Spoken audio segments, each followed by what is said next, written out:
Good afternoon. Sir, ano po Sir, yun, good sir? afternoon. Hayaan niyo muna magpakilala sa inyo. Sir, I'm Engineer Norpec.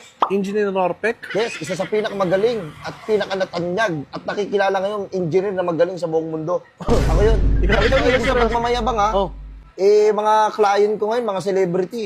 Celebrity mo Oo, eh. baka magpapaayos ka na ba? Kailangan mo, sa inyo to? Ayusin mo yan. Wait lang, boss. Boss, hindi sa amin yan. Matay, garahe ng kapitbahay namin mo. Tsaka Hindi. ayusin mo. Hindi ko pa nabibili yan. Aayusin ko yan. Huwag ka munang pasikat sa akin. Sir, alam, sir, ito yung pangalan nyo kasi, di ba, kayo si Norpec, Engineer, Engineer Norpec. tunog, parang malutong na pagkain. Ano yung Cropec? Yung Norpec. Ano ba yan? Charon yung boss eh. Pangit pangalan. Pangit yung pangalan mo. Uy, ikaw yun. Kaya kailangan ko makipag-usap sa'yo ng ayos. Ay, sir. Kasi baka wait lang, sir, nagpaplano ka magpagawa ng bahay. Tara, gawin natin yan, oh. Oy, wait lang, sir. Wala pa ako sa, wala pang budget. Pinag-iipon lang. Ito naman, dali-dali ka naman. Tsaka, hindi mo ngayon nakita. Bakit ka pala nandito? Celebrity mga mo. Sawa na ako sa mga big time na mga client. Gusto ko namang, kahit papaano, makatulong rin sa mga tao na gusto magpagawa ng bahay. Wait lang, may tumatawag.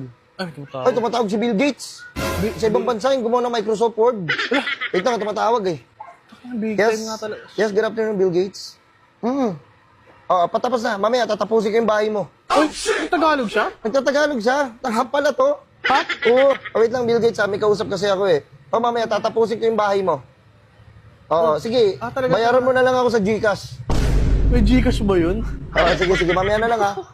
Boss. Oo. Wait lang, boss. Si Bill Gates? Si Bill Gates yung gumawa na Microsoft. Oo, yun nga yung mga client ko kasi kinukulit ako. Gusto mong pagawa ng bahay. Siya ba yung- Swerte mo gagawin kita ng bahay eh. Wait. Gagawin Wait kita lang. kupal. Uy, hindi ako kupal, boss. Wait lang. Sir, hindi ka nga, sir. Pasok ka nga dito. Sige, pasok ako para mapakita ko sa'yo gaano kaganda yung plano ko. Oo, boss, para kung sakaling magkaroon ako, di ikaw na lang ako kontakin ko, di Wala ba? ka bang pera ngayon?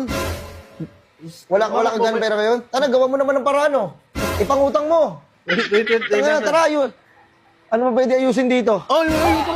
Wait lang, huwag ka maghanap dyan ng ayusin. Hindi na sa amin yan eh. Hindi na Sige, pasok ako. Pasok ka muna, Para boss. mapag-usapan natin ng ayos. Mamaya, magkapera ako, ikaw din. Oo.